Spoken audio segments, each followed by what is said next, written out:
Muy bien. Empecemos entonces la clase de hoy. Se podría decir que esta noche vamos a iniciar el estudio de un nuevo capítulo de los que integran esta parte general de la teoría general del contrato. En mi entender, las materias de esta parte general dan lugar a 4 capítulos. Un primer capítulo se ocupa de la definición del contrato y del ámbito de vigencia de su régimen. Es con lo que hemos empezado el estudio de este curso. Un segundo capítulo tiene por materia los principios que rigen el derecho de los contratos y que han sido recogidos por el Código Civil. A su estudio hemos estado abocados en las últimas sesiones, que nos han llevado a examinar desde la autonomía privada hasta el principio de la relatividad de los efectos del contrato. Hoy vamos a entrar en otro tema. Por lo tanto, podríamos hablar de otro capítulo. Ese es el de la estructura del contrato, que forma parte de la parte general del derecho de los contratos, porque el régimen que vamos a abordar aquí es un régimen común a todo contrato. Y se cierra el estudio de esta primera parte del curso con un capítulo que tiene por materia la función del contrato. Es decir, los efectos que el contrato produce. Entonces, el tema del que nos vamos a empezar a ocupar a partir de esta noche y unas 3 o 4 sesiones más es, como dije, la estructura del contrato. El contrato, ciertamente entendido aquí como acuerdo, en esa acepción, no el contrato entendido como reglamento y tampoco el contrato entendido como relación. Cuando hablamos de la estructura del contrato, el concepto contrato para nosotros da cuenta de un acuerdo. Es decir, da cuenta de un acto jurídico especial. Y este acto jurídico especial, contrato, al igual que cualquier otro acto jurídico, tiene una estructura. Y al igual que en el caso de cualquier otro acto jurídico, la estructura del contrato es el resultado del concurso articulado, sistemático, de diversos componentes. Por las características de estos componentes, a unos se le llama elementos y a otros se le llama presupuestos. La estructura es el resultado, entonces, de la articulación sistemática de elementos y presupuestos. ¿Qué son unos? ¿Qué son otros? Los elementos son componentes de la estructura del contrato que se constituyen en el momento en que el contrato se celebra. Fuera del acuerdo contractual no existen, ni antes ni después. Su existencia se realiza con la formación del acuerdo contractual. En todo contrato hay por lo menos 2 elementos. El primero de ellos es quizá el elemento más importante, el elemento más característico, el elemento del que se suele hacer uso incluso para dar una definición del contrato, que es el consentimiento.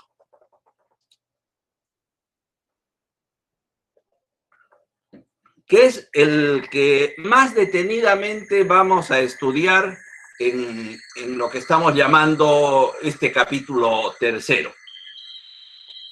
Y el consentimiento cobra existencia con la celebración del acuerdo contractual. Se podría decir incluso que la celebración del acuerdo contractual es esencialmente la formación del consentimiento, el proceso en el que se forma el consentimiento. Por lo tanto, clarísimamente estamos ante un elemento estructural, ya que ni existía antes de la celebración del contrato, ni tampoco en rigor va a seguir existiendo después. Se forma para que el acuerdo contractual se concrete.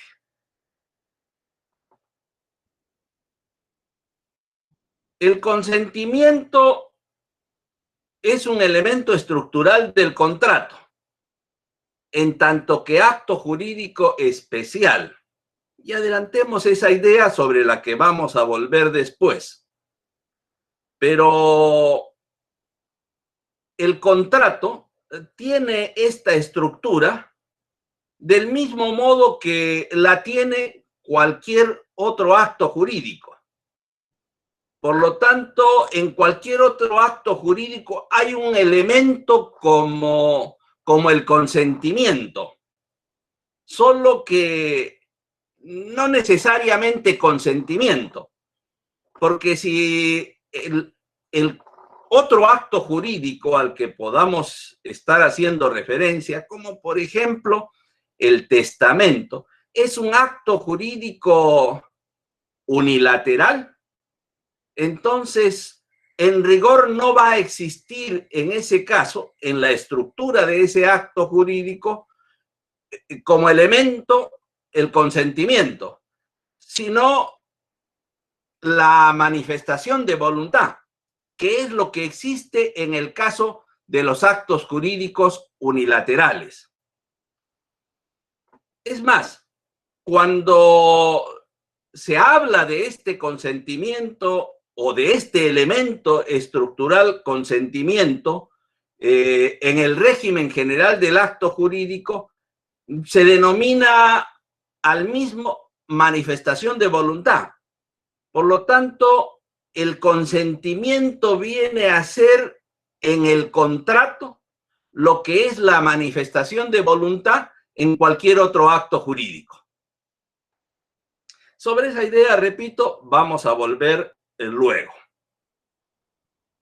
El segundo elemento estructural que vamos a encontrar en todo acto jurídico, en todo contrato, por lo tanto, es la causa. Para nuestro ordenamiento jurídico no hay contrato, no hay acto jurídico sin causa. La causa es un elemento estructural de presencia ineludible. Y la causa, que no es otra que la finalidad que persiguen los contratantes con el contrato que celebran, o la finalidad que persiguen o persigue quien celebra un acto jurídico con su celebración. La causa es algo que se forma en el momento que el contrato se celebra, algo que se forma en el momento que el acto jurídico se celebra. Por esa razón, este componente estructural causa lo calificamos como elemento estructural. Hay contratos, hay actos jurídicos que tienen un tercer elemento estructural entre sus componentes. Y esos son los contratos solemnes o los actos jurídicos solemnes, porque en ellos, además de manifestación de voluntad y causa, consentimiento y causa, se presenta como elemento estructural la forma. La forma en tanto que ha sido impuesta como requisito de validez, como elemento constitutivo del contrato o del acto jurídico en cuestión. Solo en ese caso estamos ante un elemento estructural. Todo contrato, todo acto jurídico tiene forma. Eso ya lo hemos comentado antes.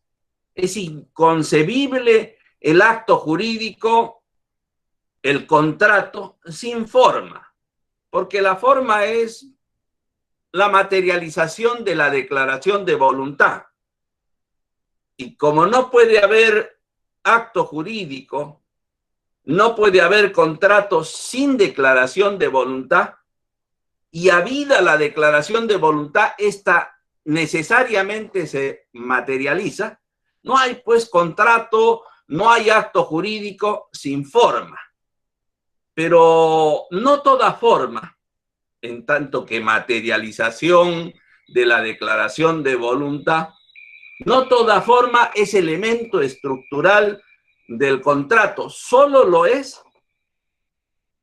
cuando la forma tiene la calidad de solemnidad, cuando la forma permite constituir el contrato o el acto jurídico. ¿Por qué esto? Porque la estructura nos va a permitir someter al contrato a un test de validez. Y la forma, cuando no es solemne, no tiene relevancia jurídica desde el punto de vista de la validez. No importa cuál sea la que se haya adoptado. La validez del contrato no va a verse comprometida.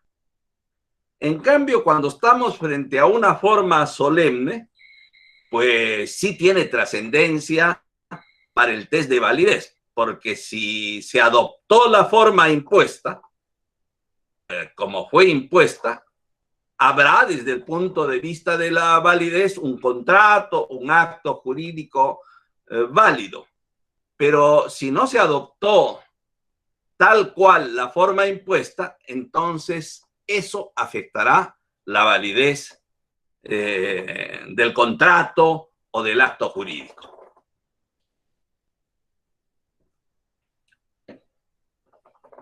Desde mi punto de vista, entonces, la estructura de todo contrato requiere por lo menos el concurso de dos elementos: consentimiento y causa. Conforma también la estructura del contrato, en el caso de los contratos solemnes, un tercer elemento: la forma. Como elemento, en la medida en que la forma se constituye, se configura, cobra existencia en el momento que el contrato se celebra. Elemento es todo componente estructural que cobra existencia con la celebración del contrato. Fuera de él, no existe.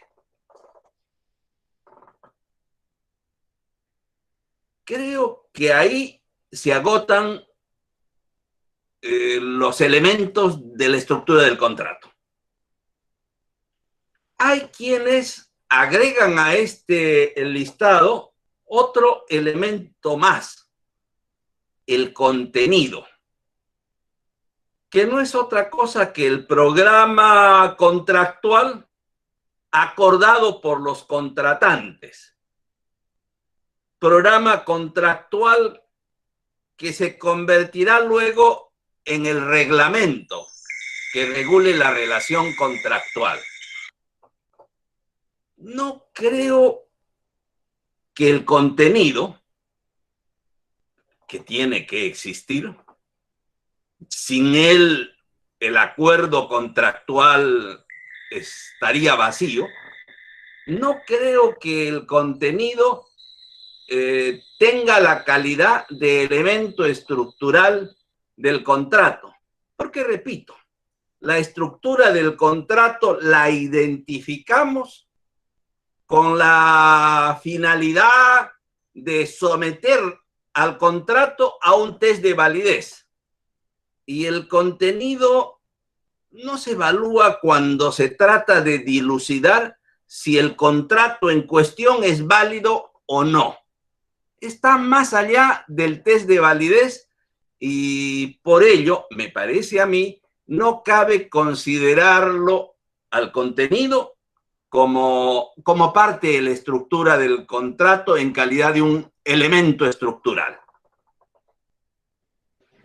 Yo dejaría el contenido aparte y me quedaría con estos elementos estructurales que he señalado. Siempre consentimiento y causa, ocasionalmente además forma, cuando es impuesta bajo sanción de nulidad. Los otros componentes de la estructura son los presupuestos. Y distinguimos a estos otros componentes de los primeros y los denominamos propiamente presupuestos, de ese modo, presupuestos, entendiendo que estos tienen una existencia independiente del acuerdo contractual.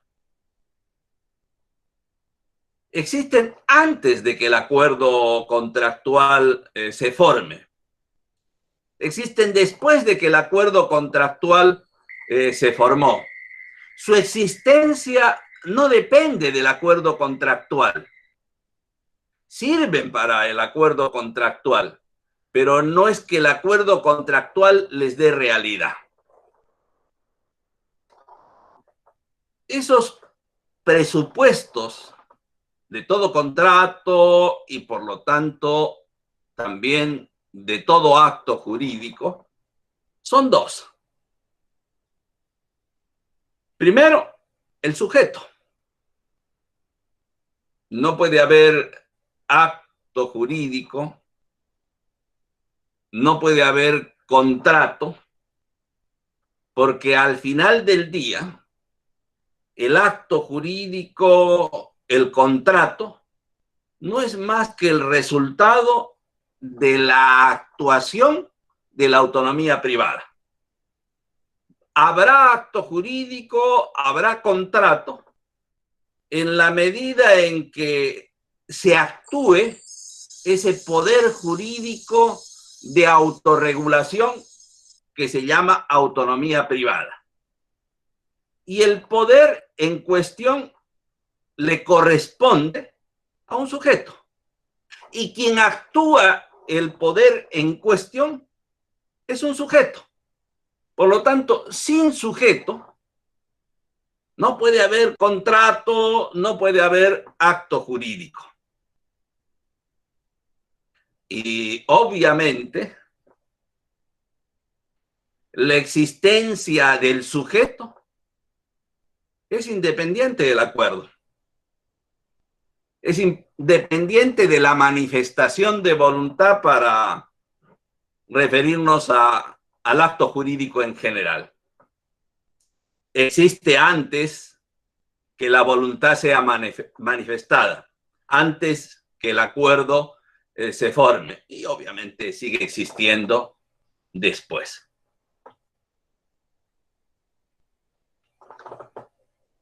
El segundo presupuesto es el objeto. Presupuesto cuya conceptualización es particularmente controversial. casi como lo es la conceptualización de la causa como elemento estructural. Pero de momento no nos vamos a detener en la controversia sobre la conceptualización del objeto, sobre la que vamos a volver más adelante. De momento simplemente limitémonos a señalar que el objeto es un presupuesto de la estructura de todo contrato, de la estructura de todo acto jurídico en realidad. Y calificamos a este componente estructural como presupuesto porque, al igual que el sujeto, su existencia es independiente de la formación del acuerdo, de la manifestación de la voluntad. Existe antes. Subsiste después de la celebración del acto jurídico del contrato.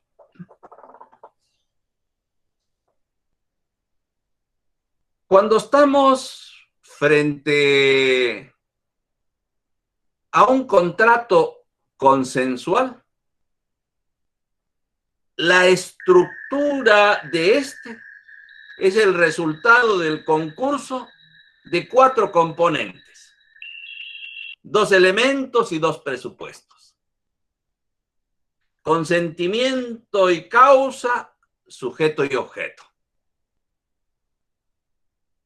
Pero cuando estamos frente a un contrato solemne, su estructura es un poco más compleja, porque su estructura es el resultado del concurso de 5 componentes. 3 elementos, consentimiento, causa y forma solemne, y 2 presupuestos, sujeto y objeto. Esa es la estructura que encontramos en un contrato. Esa es la estructura también que encontramos en todo acto jurídico. Y la estructura tiene importancia para poder someter al contrato, para poder someter a cualquier otro acto jurídico a un test de validez, para poder establecer si el contrato, el acto jurídico es válido o en cambio es inválido. Y estableceremos lo segundo, que el contrato, el acto jurídico es inválido cuando el test evidencie que lo que tenemos ante nosotros es un supuesto de hecho que las normas describen, por ejemplo, como nulo, o que las normas describen, un supuesto de hecho, que las normas describen como anulable. El test de validez al que se somete a la estructura del contrato o del acto nos permite concluir que el acto que tenemos ante nosotros, el unilateral o el plurilateral contrato, es un acto nulo o es un acto anulable, o por el contrario, es un acto válido.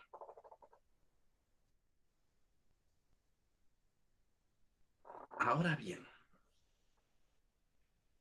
las reglas que regulan este test, las reglas que describen el supuesto de hecho que califica como acto nulo o que califica como acto anulable, las reglas que describen lo que debe de tener un acto para ser válido, no hablan de elementos ni hablan de presupuestos.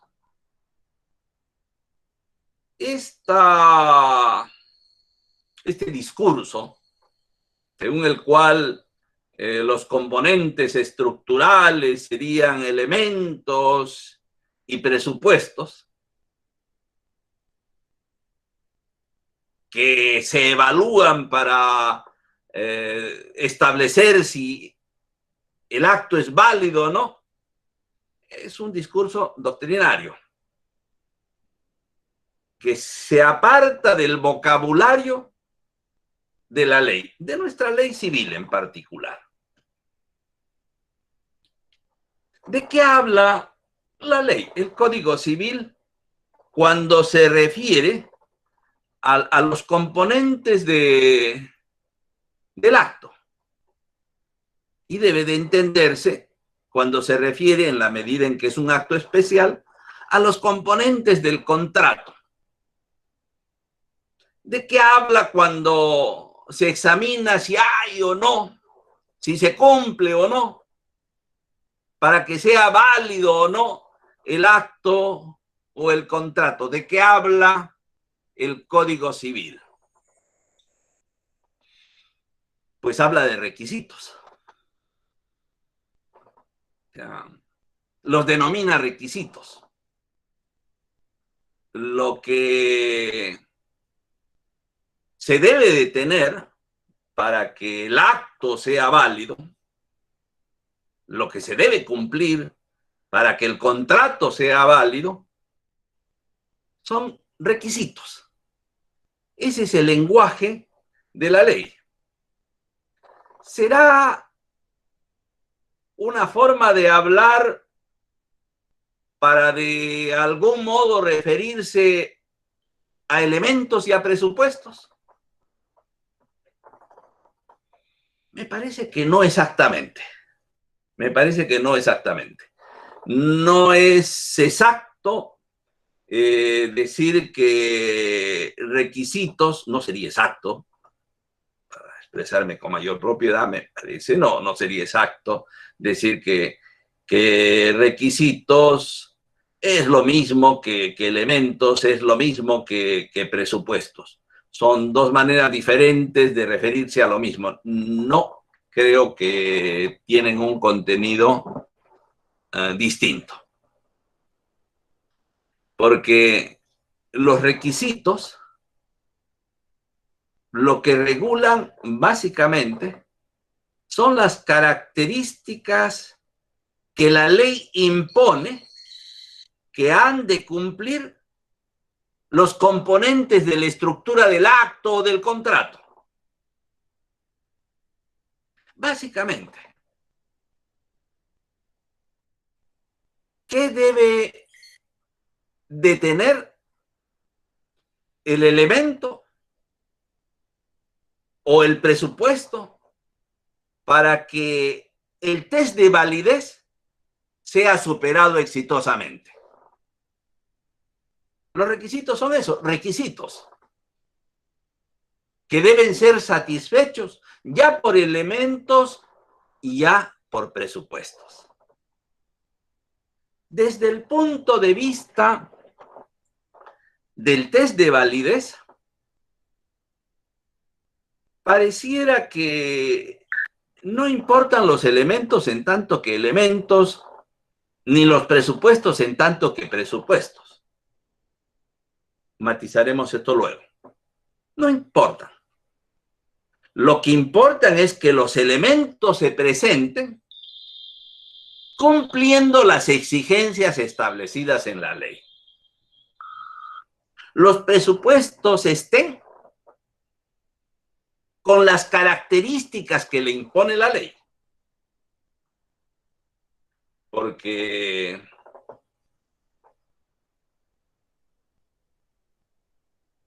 causa puede haber. Es decir, podemos identificar una finalidad perseguida por los contratantes, una finalidad perseguida por quien celebra el acto jurídico con su celebración. Causa hay. Pero el que identifiquemos la causa, el que constatemos su existencia, está presente en el caso el elemento estructural causa, no es razón para concluir de allí que ha superado el test de validez. No, no. El test de validez no se supera porque se tiene causa. El test de validez se supera cuando la causa satisface el requisito establecido por la ley. ¿Y cuál es el requisito? Finalidad lícita. No finalidad, porque la finalidad podría ser ilícita. El requisito es finalidad lícita. Entonces, la licitud de la finalidad es el requisito. El elemento, la finalidad. La causa es la finalidad. La licitud de la finalidad es la causa convertida en requisito del acto, en requisito del contrato. Objeto puede haber. En el caso de todo contrato, en el caso de todo acto, puede haber objeto. Pero, al igual que en el caso anterior, el que haya objeto no quiere decir necesariamente que el test de validez, desde el punto de vista del objeto, de ese presupuesto, se haya superado exitosamente, ¿no?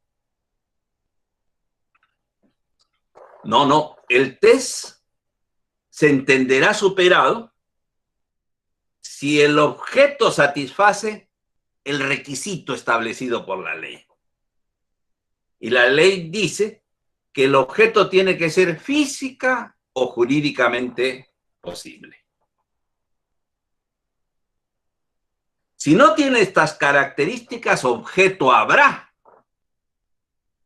pero el acto, el contrato, inválido será, porque el requisito no ha sido cumplido.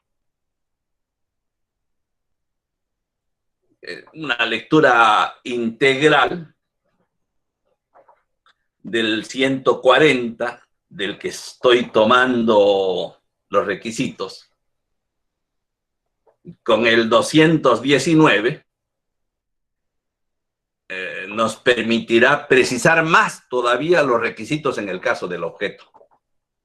No basta con que sea física y jurídicamente posible el objeto. También tiene que ser determinable. De modo tal que si el objeto no cumple estas características, pues no podremos negar que objeto hay, que estamos ante un presupuesto estructural, pero que no cumple los requisitos de validez establecidos en la ley. Entonces, no es que los requisitos sean un componente estructural más que se deba sumar a los elementos y a los presupuestos.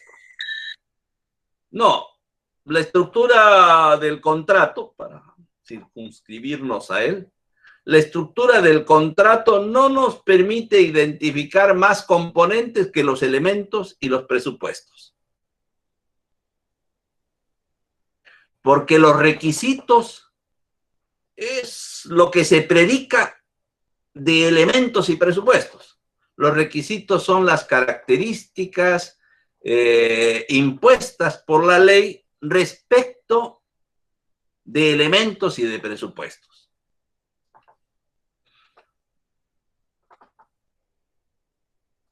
Eso parece no ser así en el caso del consentimiento o la manifestación de voluntad, si aludimos a cualquier otro acto jurídico. Parece que la ley, cuando regula los requisitos para que sea válido el acto, habla directamente del elemento, manifestación de voluntad.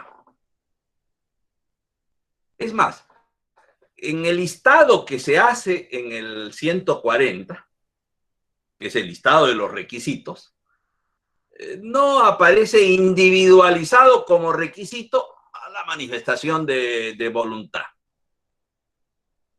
Pareciera que requisito y elemento en ese supuesto son la misma cosa.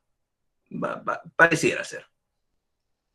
El punto, señores, es que el test de validez nos lleva a leer elementos y presupuestos estructurales desde el punto de vista del cumplimiento de los requisitos. Y claro, si de causa se trata, buscaremos la finalidad lícita.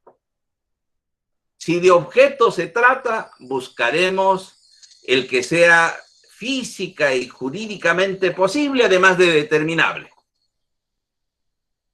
Si de sujeto se trata, buscaremos al sujeto capaz, porque sujeto habrá, y ello no garantiza la validez del contrato. Su validez está sometida a que el sujeto cumpla el requisito de la capacidad.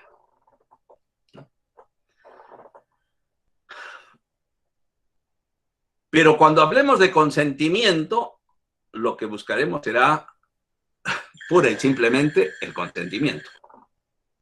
Es decir, pura y simplemente el elemento estructural.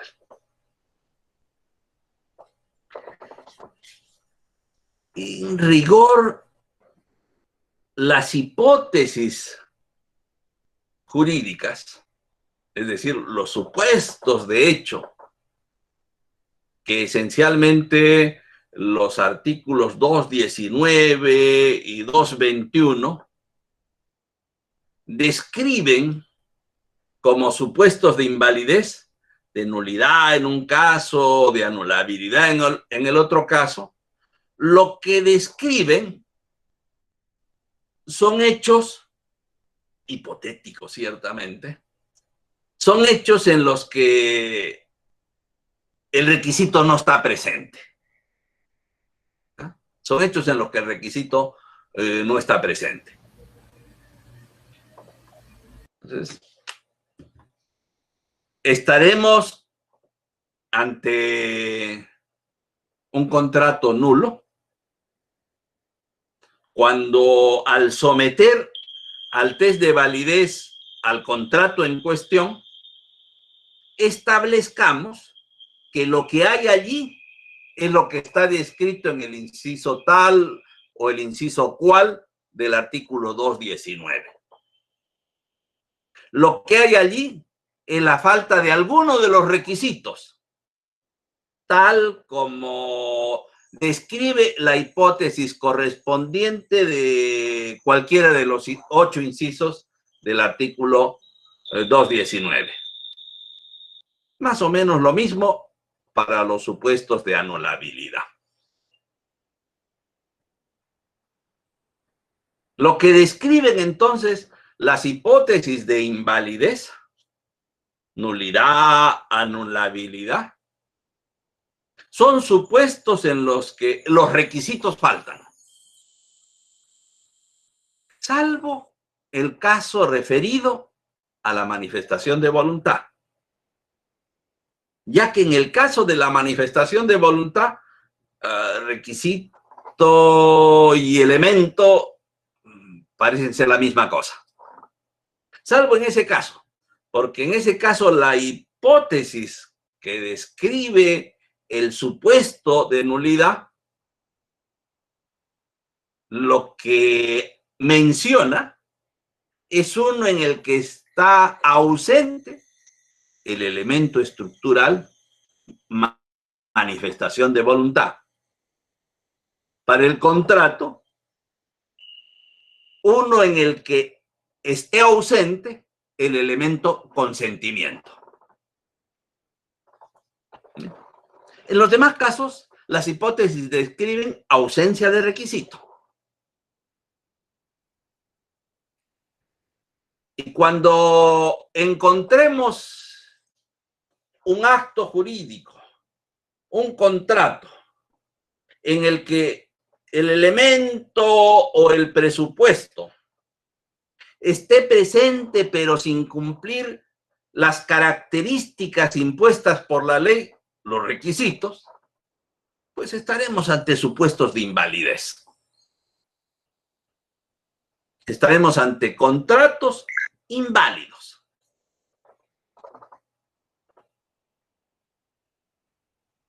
Pero ¿qué pasa si lo que constatamos,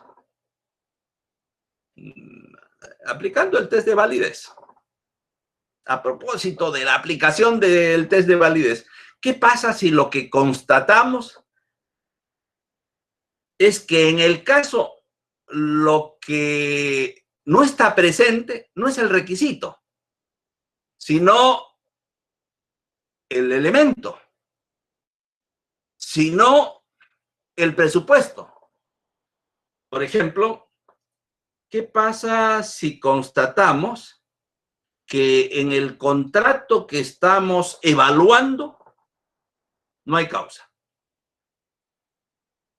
No es que la causa, o mejor dicho, la finalidad que identificamos sea una ilícita, porque la finalidad ilícita es causa, solo que no satisface la exigencia del requisito. Y porque no satisface la exigencia del requisito, entra en el supuesto que el artículo 219 describe como nulidad por defecto de causa. Pero ¿qué pasa si en el caso lo que encontramos es ausencia de causa?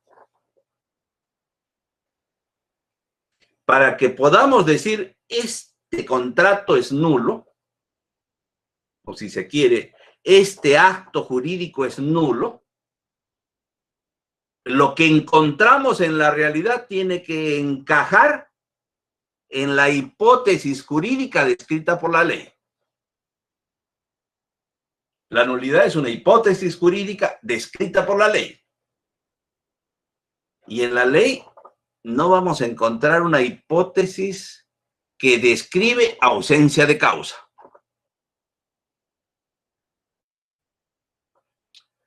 Lo que describe es ausencia de finalidad lícita. ¿O qué si en el caso encontramos un contrato que no tiene objeto? La hipótesis legal que describe un supuesto calificado como de nulidad nos habla de un objeto, es decir, que existe objeto, de un objeto física y jurídicamente imposible, de un objeto indeterminable. Pero, ¿qué si lo que encontramos es ausencia de objeto?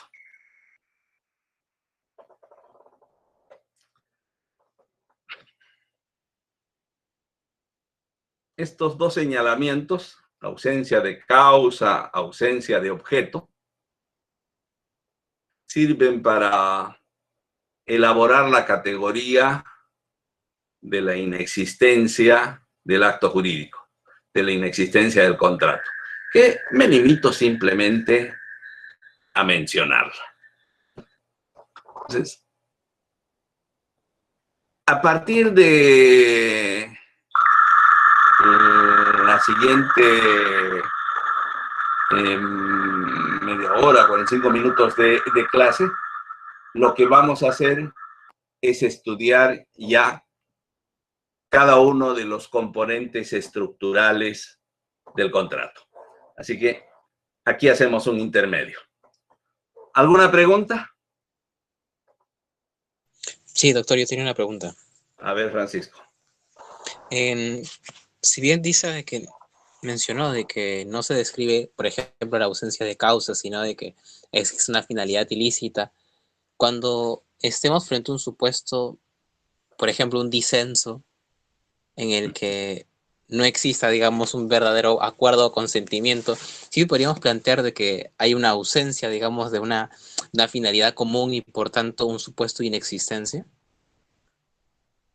En el caso puntual que planteas, creo yo que no, porque está descrito como supuesto de hecho que califica como nulidad del acto la falta de manifestación de voluntad, que traducido en términos contractuales es la falta de consentimiento. Y el disenso es un supuesto de falta de consentimiento. Para el caso del consentimiento, para el caso de la manifestación de voluntad, anotaba, la ley no ha establecido exactamente requisitos. En todo caso, el requisito es la presencia del elemento estructural, porque es un elemento estructural fundamental. Sin él, los demás no tienen ningún sentido. Claro, él solo no basta para que haya acto, para que haya contrato, pero sí tiene un rol fundamental en la estructura. Entonces, en ese caso, estamos, a mi entender, en un supuesto de nulidad de contrato por falta de consentimiento. Ok, hacemos un intermedio, unos 10 minutos, suspendo la grabación, o la detengo para ser más exacto.